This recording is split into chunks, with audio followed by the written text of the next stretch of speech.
అందరికీ నమస్కారం అండి. Welcome to Srimata Lalitha channel. మనం శివరాత్రి రోజు ఏ ఏ వస్తువులతో శివాభిషేకం చేస్తే ఎలాంటి ఫలితం వస్తుంది అనేది మనం ఈ వీడియోలో తెలుసుకుందాం. అసలు రుద్రాభిషేకం ఎందుకు చేస్తాం, చేస్తే ఏం జరుగుతుందనేది ఈ వీడియోలో మనం తెలుసుకుందాం. రుద్రాభిషేకం వల్ల మనము రుద్రాభిషేకం చేస్తే ఏమేం ఫలితాలు కలుగుతాయో మనం మాట్లాడుకుందామండి.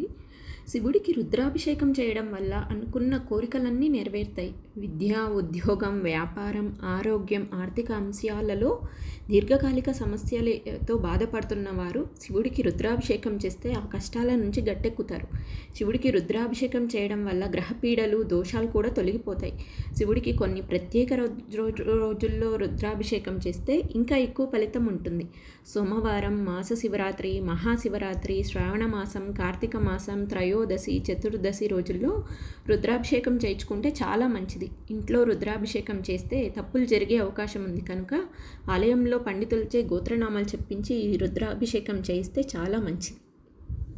ఆవు నెయ్యితో రుద్రాభిషేకం చేయడం వల్ల మనకు మానసిక ఆరోగ్యం, సంపద మరియు శ్రేయస్సు, ప్రశాంతతకి ఎంతో సహాయపడుతుంది.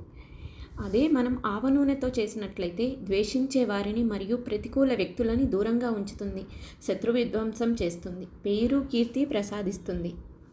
నల్ల మిరియాలతో రుద్రాభిషేకం చేస్తే అదృష్టము, సంపదని తెచ్చిపెడుతుంది. నల్ల మిరియాలు మంచి మరియు చెడు పనులను సమతుల్యం చేయడంలో సహాయపడుతుంది.